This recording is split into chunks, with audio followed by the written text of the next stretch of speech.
And here are your hosts for the third chair, Peter, Greg. Merry Christmas, everybody. Merry Christmas. And Merry Christmas, Doug, who hopefully will be able to watch this even though he doesn't sit in that chair anymore. Yeah, but he, maybe you put an honorary picture of him there beside the chair. Right, with a logo to his baseball site. Hopefully they're doing a good Christmas piece. Yeah, and he's got to be wearing a hat. Yes. Yeah, it could be a baseball hat. But it's got to have a Christmas beanie on it still. Yeah, exactly.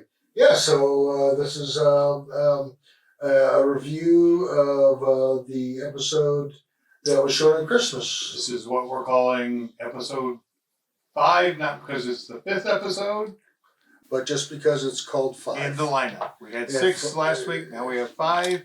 But if you want to watch it without us yammering on at all, episode 43 on YouTube. Being a guest. Yeah, is that what I Rumble as well? No, we didn't start Rumble until our All right. Gotcha. Well, I hope you enjoy Final yours. episode's ad. Merry Christmas, everybody. We are here with our special Christmas episodes. And Peter is in a jolly mood today. Ho, ho, ho. Because he just found out what he's getting for Christmas. Yeah. It our wasn't oldest guest, cold for wasn't once. That's right. Yeah, It was like 94 or And something? we are very lucky. 93 or Dick something like that, and Crabtree, then, who's been a minister, was still 60, teaching 70 at the church, wasn't a paid pastor. 71 of his But, 93 years. So. Was still golfing all the Knows Still time. anything golfing, in the yeah. Bible. Doug got to golf with him. That's what we Yeah, do. and apparently he's a better He golfer than Not Doug. quite, but Yeah, that may be par for the course. I don't know. I'm terrible at mini golf. Oh, you made a funny joke, par for the course. Yeah. Yeah, that was good. So, welcome to the show, Dick. And I'm going to start with your minister career. When you're a young person, before you, I know this is like ages ago, but why did you want to become a minister? well, very early in my life, in fact, I was only 6 years old at the time. Wow. We had a visitor in our home by the name of William Grant Burley, who was an old mountain preacher in Kentucky, and he made an impression on me. He had white hair, and he looked like an Old Testament prophet.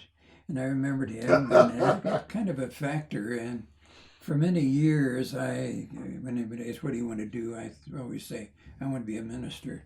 When I was in high school, I kind of got away from it for a while, but then I was in a Christian service camp in California. And when they gave an invitation for people to commit to full-time ministry, I said yes. So I got back on track then. And but I've always had in my mind that I would like to be a Until minister. the changes in the look, we had And the I've never newer camera regretted it, by the by way. now, Yeah.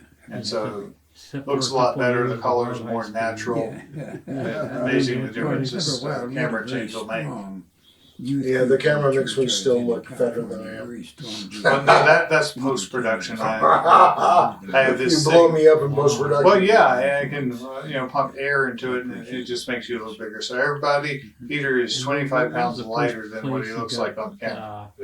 Became after you became a preacher that you preached. Well, when you're in seminary, Bible college, like I was, after you've been in about 2 years, you can begin to preach. There are a lot of small churches that can't afford a real minister, so we would go out and we would preach on weekends. And those churches deserve a lot of credit.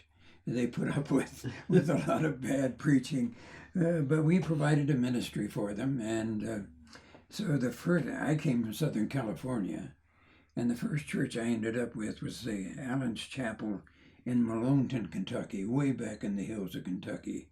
You talk about a culture shock. Slightly It was different for from me and for them both, And yes, it was an interesting church. Probably 60, 70 people. Some of the older men in the church could not even read. Yeah, but they were good people, and there was one man I still remember, Chester Munn, who kept that church alive year after year. He and his family, and so I was there for a relatively short time because another opportunity came. But it was an interesting experience. Did you learn any great lessons from? I learned that there are a lot of good people in the world that may not have a lot of education and still can be great people, and there were some there. It was an interesting area.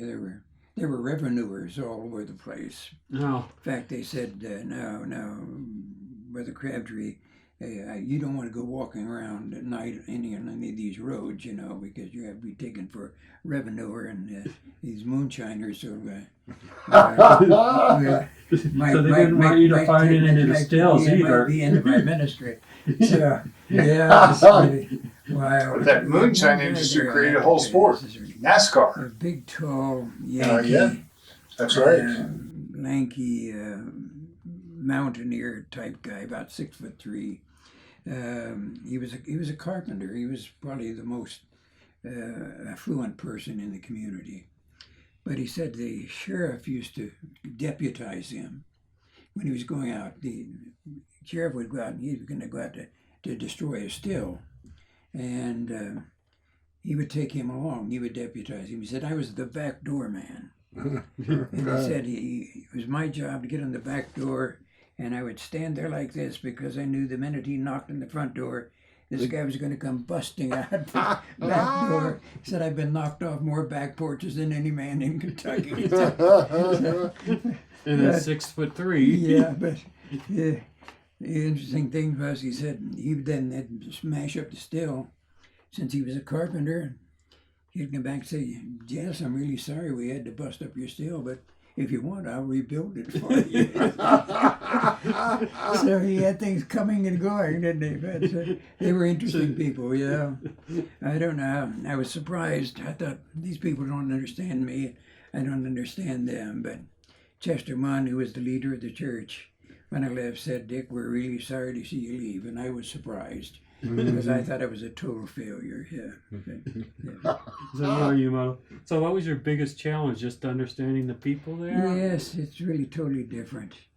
Elder Jones was one of the leaders of the church. He was an elder. He had the grocery store, a small grocery store, and they also had the post office there. Elder Jones had the idea that because people died in bed, if he didn't get to go to bed when he was sick, he'd never die. He died in a rocking chair in the living room. So, You're going to go whether you want to or not. Yeah. Was there any snake handling? No, well, there was in that area, yes. There was a lot of it in that area, yes. But none of the churches you were at. You didn't. No, I did you do a little rattlesnake handling, Dick? No. Stay out of that. Peter loves steaks. Yeah, I studied venomous snakes. Yeah. Well, I used to play with snakes in Arizona, bull snakes, which look like rattlesnakes, but they're harmless. But they're harmless. Yeah. No, there were. How old were you when you played with bull snakes in Arizona? How did I? Or how old were you then? Oh, probably 10 or 11. Yeah. And what would you do to these poor snakes? Oh, just play with them. They're big snakes. They'll be 6 feet long, and they look very much like a rattlesnake. I was in Prescott, Arizona at that time. Better make sure you got it right then. And get the wrong snake. they used to have that's why if you don't know, it's best to leave them alone. Yeah, I'm okay with this. I never get close enough to look at the eyes of the snake to ask if it's poisonous. Oh. Well, in North America, the heads are very triangular, and that's what's different. The venomous snakes around the world can look like bull snakes without a big triangle. The pit vipers are all innocent. Oh, these were all innocent. Yeah, I know. The black snake in Australia is not poisonous here. In Australia, it is poisonous. Dance with them in their mouths. And I used to chase them as a kid, and that probably wasn't my wisest I had a baby burro. You didn't know. Oh, wow. And a cute little baby burro. And they heard about it, and they asked, and they always some children there dressed like Indians to be a part of the background for this. So they heard about my burro and they asked if I would be a part of this. So Pinky was her name. And she was one of the best pets I've ever had. Great pet. And this little burro. So what we were supposed to do is we were supposed to walk out. At one end, they had this big mock-up of an Indian village. Walk out and walk across to the front, and there was an artificial tree, and we were supposed to get down there. Well, it worked fine in rehearsal. But when we got out there and Pinky saw this great crowd of people, she wouldn't move. So That's hard to move a burro. I'm pulling the burro, and the other kids are pushing from the back. So we were kind of the hit of the show, I must say. But one other thing, we just had a beach cloth on. And of course, I had underwear, unfortunately. That dumb burro, for some reason, reached out with his neck and pulled up that beach cloth. So, but fortunately, I was covered. But it was an thank God I have my underwear. That was a great experience. I enjoyed that. Yeah, we'll talk about more of your great experiences after we come back. Yeah, okay.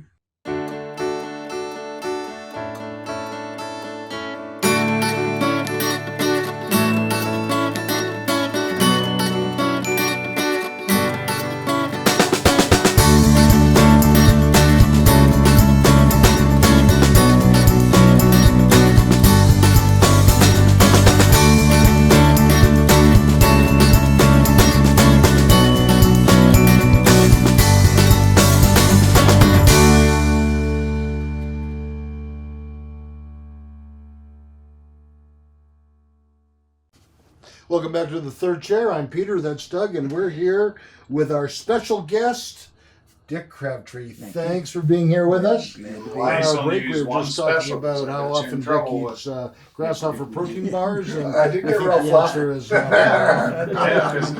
You do that with all your guests? no, Just you grew up in California, is that right? Well, during my high school days. Oh, where were you before that? I was in Arizona before that. Arizona. I was born in Ohio and lived there until we were 6 years old, and then we moved to Prescott, Arizona, which was a great place to live. Mm-hmm. And I was there from the time in second grade through the 8th grade, and then we moved to California just as World War II started. Yes. Now, I spent 12 years in Toledo, Ohio. Oh, yes. And you know what they say about that? You know, I spent 12 years, or 12 years was a day, or something like that in Ohio.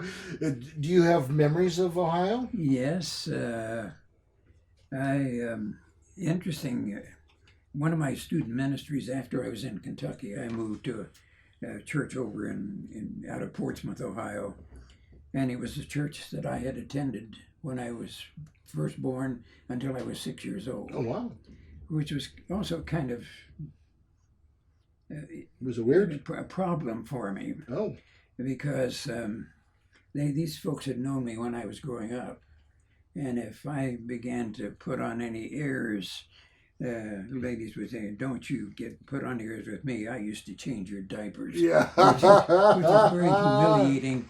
And they also insisted on calling me Dickie Crabtree, and here I was, this burgeoning theological student, and they kept me humble after that. What do they say? Is a prophet ever welcome in his hometown? That's right. So Arizona, what'd you like about Arizona? It was a great place.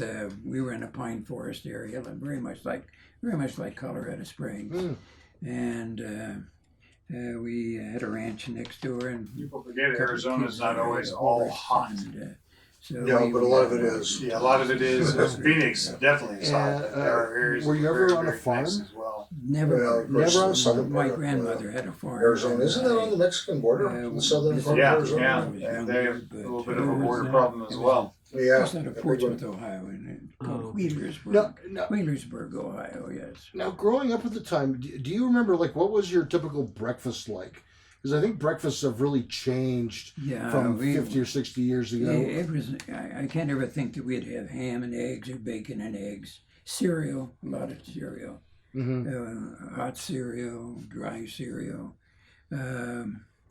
Well, but we didn't eat, the kind of breakfast that we sometimes get. Did you ever eat like the real oatmeal or steel cut oats and that sort of thing? Yes, we did, yes. Yeah, I think that's a secret. Do you think that was part of the secret for making it 93 years? Lots of oatmeal.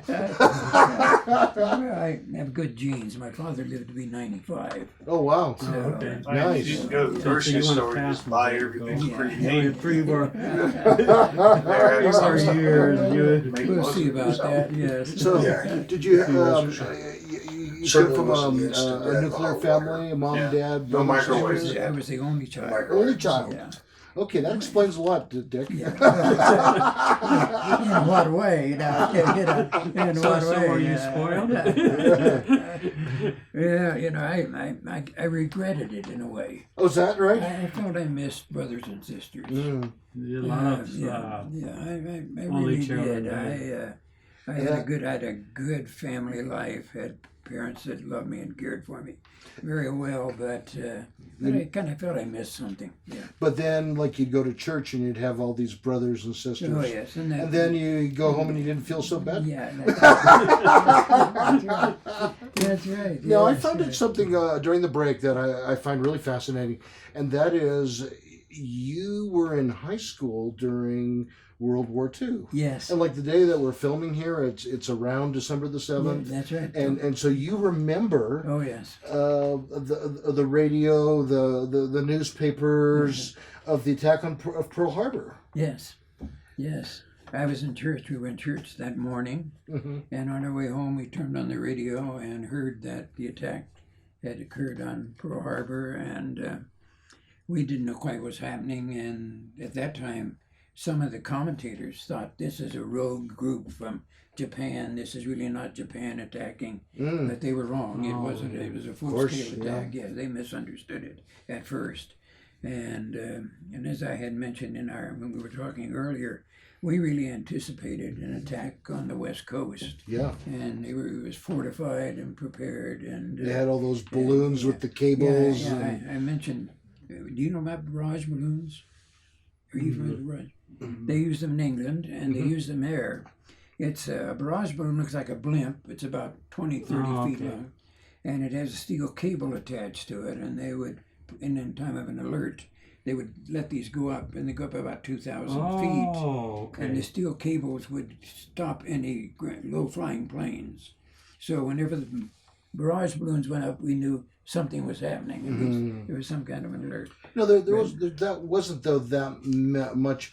I mean, I heard reports of like an occasional lost Japanese sub that would lob a shell or two. But were there actually any bombers that you remember? Never that we know of. One night, and I still don't know what happened. One night, all kinds of commotion broke loose, and we could hear explosions. We could hear the guns going off. They had searchlights, and we could see the searchlights up there. And I never knew what happened. They never told us what happened. Someone might have. In those days, newspapers kept secrets. Now. Things have changed. But they recognized that there were some things that needed to be kept secret. Right. And so they were very cooperative with that. But we don't know what happened. I still don't know what happened that night. But it was a wild night, and I'm surprised that they never told us what it was. Sure. But that was, we were not too far from El Segundo, which was a refinery town, and a submarine did fire a shell at the tanks there. I don't think they exploded, but they had them. So, but we were on high alert. We Sure. At the time, was there this sense and awe like the nation felt on 9/11? Was it the same sort of feeling that you recall, or was it even more intense, less intense? America was really totally united at that time. It really was. And we made all kinds of sacrifices. We had gasoline rationing. You had to have your stamps to get gasoline. Butter rationing? Butter was rationed. Meat was rationed. all of this, but no one complained. My father worked 1.5 jobs. He would do an 8-hour work there, and then he'd go to Douglas Aircraft and put in 4 more hours building planes, which was common. America was united in a terrific way. There was I'm not sure no we even come complaining close to that about kind of. rationing or anything. We had a lot more And, common people values were willing then. Yeah, America was for America. No matter what side you were voting, now you may disagree, but Did you have a we picture? still wanted one thing as far as No, we didn't possible. have that much land. Stay But safe. A lot of people did. A lot of people did. And but it in a way it was a good time because we had such a attitude of unity and didn't complain much about all the areas in which we were deprived. Were you? How soon after World War II were you married? The war was over in 45, and I was married in 1949, so Okay. 4 years later, yes. Yeah. Wow. Yeah. Nice. Yes. Yeah, I graduated from high school in 1945, yeah. All right. Well, we're going to talk more about that when we come right back from this fine. break. Yeah.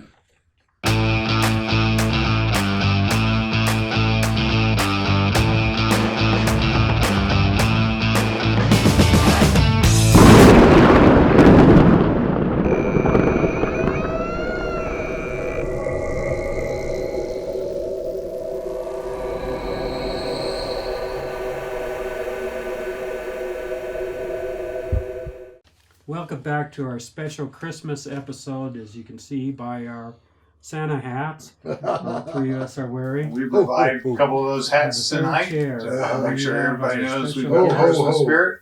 Who you Dick calling a hoe? Crabtree. It reminds me of the movie He's going Die to tell Hard, us about where there's that one line, ho, ho, ho. being a lead Now I have a pastor. Where were machine you gun. first to lead pastor when you? Well, I was the lead pastor in those student ministries I had. That's all they had. Oh, okay. So, in fact, I have never served as an associate. My first full-time ministry was at the White Oak Christian Church in Cincinnati, and I was the lead pastor there. It was a church of about 150, and I was there for 19 years. Oh, wow. And then I moved from there to First Christian Canton. But I was never an associate. It just so happened. Years ago, we didn't have as many associates as we have now. Churches were staffed much more sparsely than they are now. And now, at Academy Christian, we've got 25 people on the staff. Is that because churches are bigger, or? It's just staff different. When I was at First Christian Canton, we were running 1,500 in attendance, had 3,000 members, and the most we ever had was 4 ministers. And nowadays there'd be a lot more than that in almost any church of that size. We had more secretaries than we have now because we didn't have computers. Right. And so everything had to be typed, so we had to have more secretarial help. But the most we ever had, well, we had for a while 5 full-time ministers, but most of the time it was 4. And we didn't have nearly the staff that the churches have now.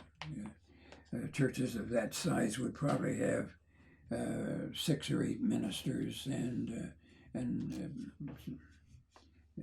probably fewer secretaries. Now a lot of ministers do their own work on the computers, so the patterns have changed. But it's also a different culture. We have a lot more staffing now than we ever had. Yes. So, I understand you were pastor for one of the biggest churches in the U.S. at one time. Well, when I was at First Christian Canton, it was the largest church in the fellowship. We're not a denomination, we say. In the fellowship of Christian churches, it was the largest church, and had been for 40 years. It had the second largest Sunday school in America, second only to First Baptist Dallas, famous Oh, wow. First Baptist Church of Dallas. They had the largest Sunday school in America. We had the second largest. So yes, it was a large church. When I went there, they listed 6,000 members. After I had been there for 2 years, we were down to 4,000. So you were doing a great job there. Yeah, oh. That was because we found 2,000 of those people were literally dead. And their records, Oh, it's like voting in Chicago. Some names on the yeah, rolls. So the numbers were a little exaggerated when you got there. How many members do you have? 6,000. When we got to counting, They're that dead. was not quite accurate, but it was the largest church, and Were some of the dead people donating to the church? no, still? they didn't do much for That's it. another church say. There are stairs for Hasn't coughing been it up. here. Yeah. There's a Yeah, sounds like a word, voting you know, problem. a phrase Well, in ministry talking about dead wood. That is people that are members, but you never do anything. Well, ours were literally dead. Dead wood. So, Oh, man. but it was an interesting ministry. I was there for almost 15 years, Oh, wow. and I served for 51 years in ministry in 3 churches. So I didn't move around much. But it was an interesting church. It was a complex church. I mean, it had a legendary minister, Peach Welshamer, had served there for 55 years. 55 years in one church. Wow. And he had made it the largest church in the Christian churches. And he built a Sunday school. He was a Sunday school person. And the church was built on the Sunday school. It was interesting. I tried to find an account of worship attendance. Never found it. They never counted a worship attendance in 50 years. They just counted the Sunday Just school. counted the Sunday school. Oh, wow. Yeah, that was the more important for him. Yeah, for him, it was. And he would give a report on the Sunday school attendance, which was about 2,000 or more. And then he'd give a monthly report, and then he'd give a quarterly report, and then he'd give a yearly report. He started in 1902 to do one of the first weekly church papers in America. In 1902, he started it when he first arrived there. And they had copies of all those papers bound in the library. Oh, wow. So I used to be able That's to go a and lot read of- all about those. And very interesting ministry. A lot of history there. Yeah, he was a great leader, no doubt about it. But I could never find a single time when they had counted a worship attendance. So did you start counting that? Yeah, when I came, went to the deacons and said, "Now how do we count this?" He said, "Oh, we can't count this. You know, you can't count it." Count in the this dog that auditorium, runs in big front of the auditorium. church, the person across the street playing in the Fancy park, I they said, count. "Of course you can Oh, count yeah, it." gotta have a good I had on my report. staff a guy who was a great logist Yeah, teacher. everything within 500 yards is fair game. Counting. So, but it was interesting. When I left there, after 15 years, the Sunday school was still more than the worship attendance. Oh, is that And right? it was when I went. You mean there. like on any given Any Sunday, given Sunday, there might more be people 4,000 than- at Sunday school and and 2,000 at worship. yeah, not quite that high. Probably 2 and 1,500. Oh, wow. But it was interesting. We had people who would come to Sunday school and then go home. Yeah, we had 26 adult classes. Wow. And they were everyone a miniature church. They had their own treasuries. They had their own rooms. It was an interesting So how culture. did you handle all that? Yeah, But they Because didn't have a paid minister yeah. because there's only 4 ministers. Yeah, each one of these, they had good Sunday school teachers. Lots We of had volunteers. Great Sunday school teachers, volunteers, Mhm. outstanding. Were some of them former ministers? But No, they were people that just lay persons that studied had grown up in the church, and we had a junior department of 200 kids. 200 kids. Wow. And a young school principal by the name of Wes Heisey ran that. And I never had anything to do with it. Well, I knew it was going on, but he recruited the teachers, he trained the teachers, it ran itself, and that was true of many classes. We had classes there of women that were in their 60s that had started there when they were teenage girls together. And they were still together. Wow. Together. So It was an interesting church, yes. That would be an interesting movie, like to take these girls from 15 to 16 years old. I mean, their ups and downs, 30 years. I mean, you make up, you just have pick 5 characters and make up a story about them. But in many ways, it was a difficult church because, well, churches work best or easiest to govern and lead if they are homogeneous. That is, pretty much people are all pretty much the same. Academy Christian, where you and I are now, Doug. Right. Academy Christian is one of the most homogeneous churches I've I've ever seen. It's almost all middle class. I think so. I think they're still attending at least some. Our church from the same background is a little less, and still largely white, but it's lawyers, changing a little bit. Schools, Sure. Mayors, so on. Then we also had it was a steel town, so we had steel workers. And so it's an interesting thing to put different together, vocabulary. Put together yes, quite, yes. And I think sometimes they may have used some with the Lord's name in vain, but yeah, it was a totally different culture than we have at Academy. So it was kind of hard to mix that. And then we had an impossible situation from governing because we had a church board of 80 members. 80 members. And something done. Our with church that board money. is 5. So, I think 5 works a lot better. Our church was 80 ministers and 4 people on the church board. Well, were any of them like Peter? That would have slowed them down even more. Oh, I love a meeting. Let's make it go longer. We got some things done. We built the largest Christian church building that had ever been built. Wow. It was in our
Welcome back to the Third Chair. I'm Peter, that's Doug, and we are here with our special guest, Dick Crabtree. Yes, Thank you for being here. It's a I pleasure. promised you during the break that we'd have a chance to talk about your wife. Yeah. So please, I know you're married quite a long time. Yes. Tell us whatever is on your heart about your wife. Well, one of the great accomplishments of my life was marrying June. Her June. name was June.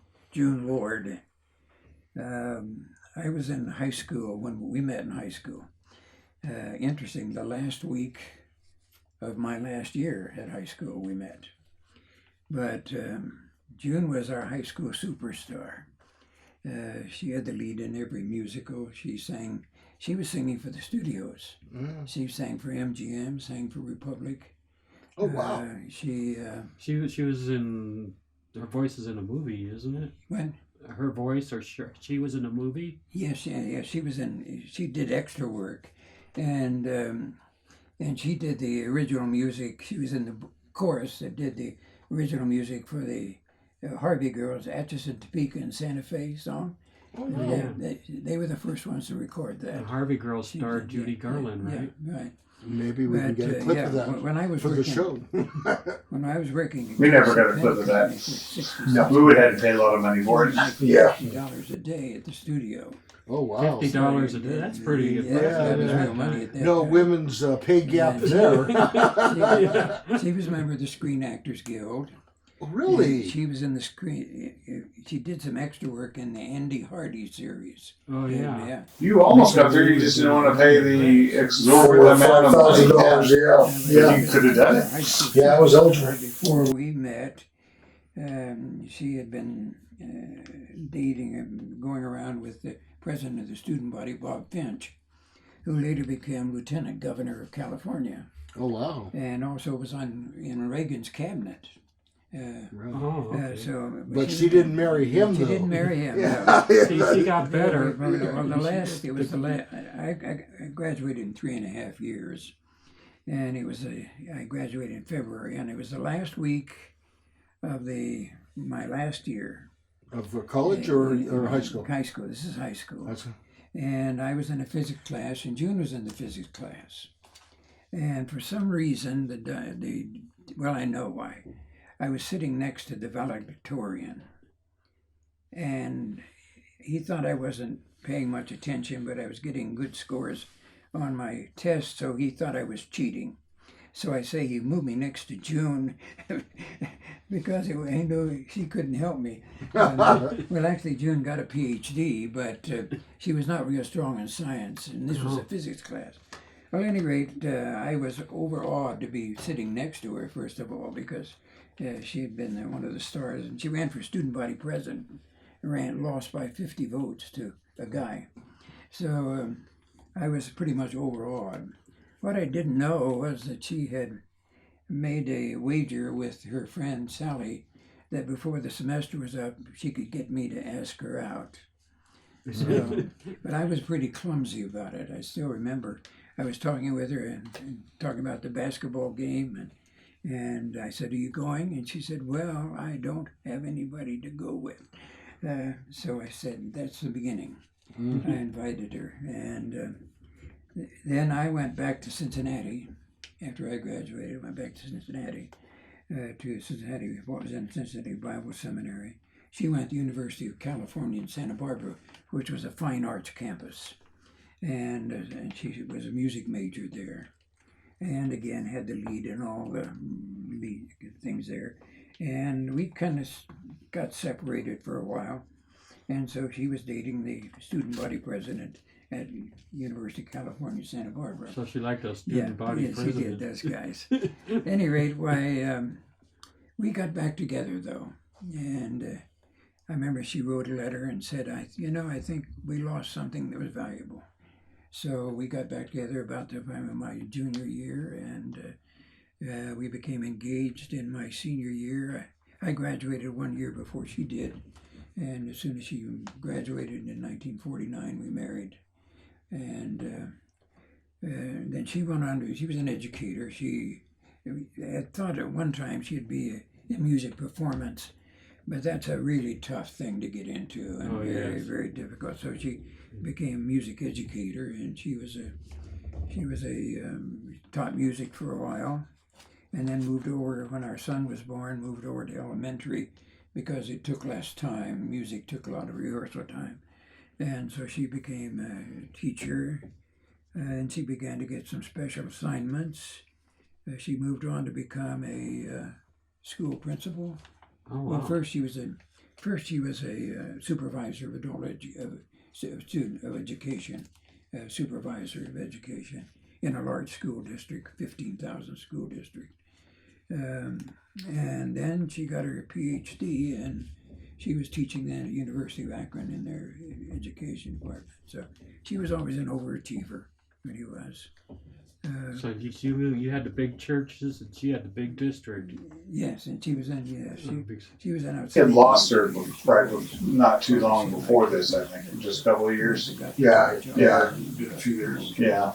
But I've got It was good for him to talk about his wife. I in such a way. I mean, good memories for her, and I think we were at the White it was. Church. I'm hoping it was positive for him to talk We were about it. very happy Yeah. there. I've been there. Well, what amazes me just about the interview in general is We all just knew about reflecting Christian back faith on as a- basically a long time ago, 1940s, 1950s, and you get a sense that life was so Much to my different. surprise, The focus was different. Even people who were not necessarily in church, it was just the things that we're seeing in our culture now, and the anger and the hatred they said to that become a ministry. Well, this would people have across the board for each other. Mhm. I think this culture would really be disgusted with talked to her with June. what we've created. At that time, she Yeah. had just received the appointment as the supervisor of elementary education for this large school district. Just that month, she'd got it.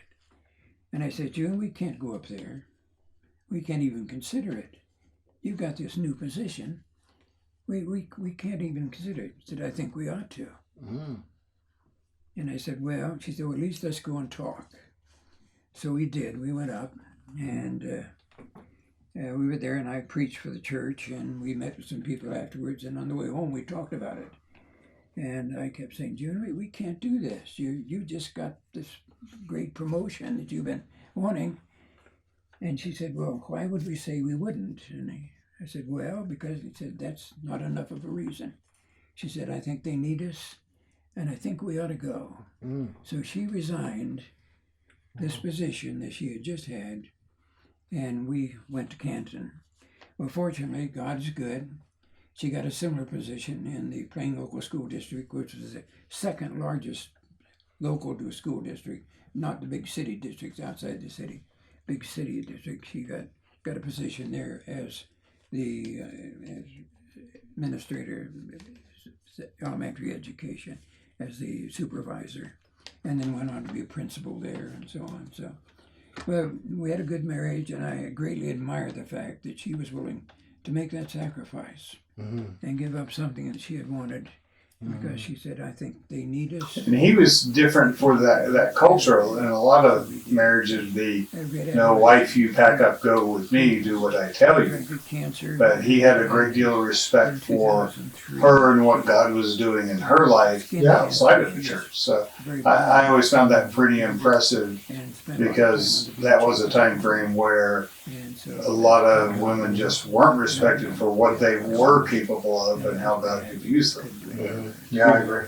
Even though there isn't a church on the planet that didn't survive because of the women who served in that. Oh, absolutely. Here to Academy Christian. She took over the leadership of the choir. She was an outstanding choral director, and had a master's degree in music. So Wow. Yeah. Great story about your wife. You've got 30 seconds to tell me about your holes in one in golf. Well, yeah, I do have 3 holes in one in golf, yes. One was in Scotland, and it was on one of the British Open courses, Royal Dornoch. Wow. Which is the northernmost golf course of the British Open courses. Yeah, on hole number 5, I think, about 165 yards, I knocked it in.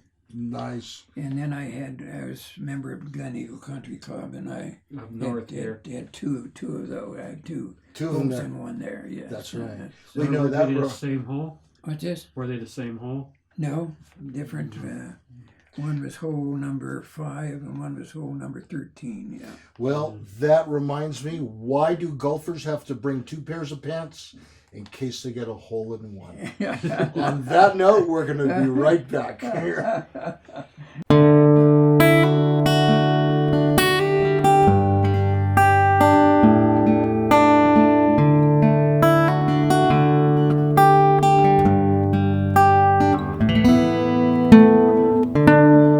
Hi, I'm Peter from Pikes Peak Recovery Coaching, and as you know, I do help people with drug and alcohol recovery issues. I love to help people get better, but I also offer a variety of other services, including regular life coaching services. I've helped several people write and finish a book. I've helped a doctor that was in medical school graduate and then get into a residency. And I also actually have quite a background in mathematics, and I do some math tutoring for the GED as well as the ASVAB for those that are thinking about a career in the military. So my contact information is on the screen. Please send me an email or a text, and we can talk about some of these services and how I can help. That's Peter Grigg at Pikes Peak Recovery Coaching.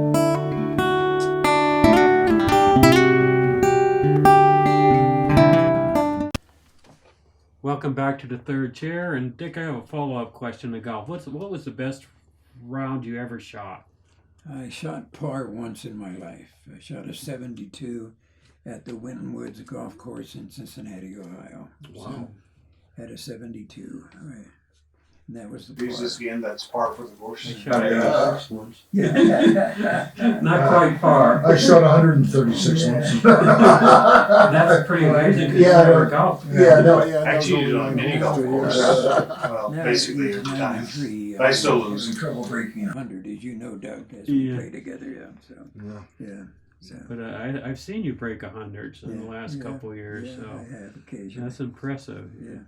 So, And for college, you mentioned earlier you went to the Cincinnati Bible College and seminary. Yes. Can you tell us about that? I really owe a lot to that school. It was an excellent education, I felt. We had some terrific professors. My favorite professor was George Mark Elliott. He contributed a lot to my preparation for ministry. R.C. Foster was a gospel teacher. He was and Greek teacher. He was a legendary teacher, taught for 40 some years. We had an excellent staff, and I appreciated it. In fact, at that time, I thought I was going to be a professor rather than a pastor. The academic dean wanted me to go to prepare to become their professor of Christian education. So one of my degrees is from University of Cincinnati Teachers College. But then when I had to make the decision between teaching and preaching, I went the preaching way. Yeah. So And why do you remember why you decided to go the preaching way? I just really felt it was more satisfying. Though I would have enjoyed teaching. I really would have. I think when I get around to college, I think I would have enjoyed this, and I think I would have. But I never regretted going the pastor. Yeah. And you're still teaching today, because I'm in your Sunday school class. Yeah. Yes, we appreciate you, Doug. Yeah, you and Leslie. College, unfortunately, since the college closed in 2019. Yeah, colleges are struggling right now. Yeah. Colleges are struggling. Cincinnati started back in 1924. And for many years, it was one of The churches are moving away from an idea that you have to have a Bible college Christian Church Fellowship. education in They order sent to more people pastor into and lead ministry into the mission field than any other school in our brotherhood. And I couldn't believe it when I heard that they were closing. It's just bad management. They made some wrong choices. They got very heavy into athletics, of all things. They became, first they went from Cincinnati Bible Seminary, which was strictly a Bible college, preparing ministers for people for ministry and church secretary positions and children's ministry and missionary. And then it moved to Cincinnati Christian College, and they broadened the curriculum, and then they went to Cincinnati Christian University, and they got into very heavy athletics, even got into collegiate football, of all things. Oh, wow. And so and then finally they just ran out of money and ran out of resources, had to close. But many of our colleges are struggling. I'm talking about associated with the Christian churches. We've had at least 4 or 5 of our colleges that have had to close. There are fewer students now preparing for ministry. I'm concerned about that. We have fewer ministerial students now than we used to have.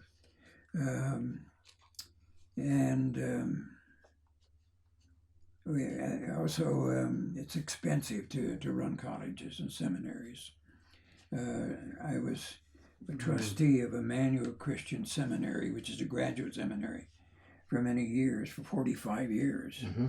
They finally had to merge with Milligan College across the road, which is another one of our Christian colleges, in order to survive. It's been a good merger, but it just shows that it's hard for schools are struggling.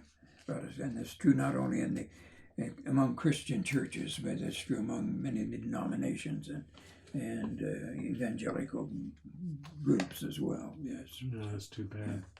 So, now you also have a mission that you support. Yes, when I retired from the preaching ministry in 2001, I moved over to become the executive director of South Pacific Christian Fellowship. That's a mission that I helped to start in Adelaide, Australia in 1970. And we learned there of the fact that the Christian churches were struggling there. And so I got some guys together and we organized South Pacific Christian Fellowship. And we've been at it ever since. And it's been now, about a years, 50-some years. I moved over to become the executive director of South Pacific. And then 3 years ago, I retired as executive director and turned it over to another fine guy who's doing a good job. And I'm now the executive director emeritus, which means I'm semi-retired, but I still have an office and I still do work and I still raise money. And that's one of the things I'm doing, yeah. So. And you want to put your email address? We're going to put up How there. can people contact? Yes, if you'd be interested in contacting us and learning more about, we work in Australia and New Zealand. It's the South Pacific Christian Fellowship. Our email is SPCF for South Pacific Christian Fellowship 222@AOL.com. SPCF 222@AOL.com. And we'll put it on the screen. You'll too. put on the screen. We working in a difficult area.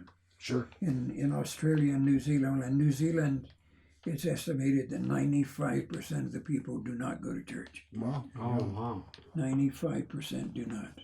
Some say as high as 97%. Sure. So it's almost like starting over again in a pagan country. Well, So, We sure enjoyed having you here, Dick. well, I enjoyed it. Fun. yeah, thank you so much for being here. Yeah. And for those of you at home, please like, share, subscribe, and hit the notification bell icon. Merry Christmas to you Yeah, Merry from 2 Men and a Christmas. Duck Merry Entertainment Christmas. and the Third Chair. We'll see you next time. Yeah. This has been the Third Chair.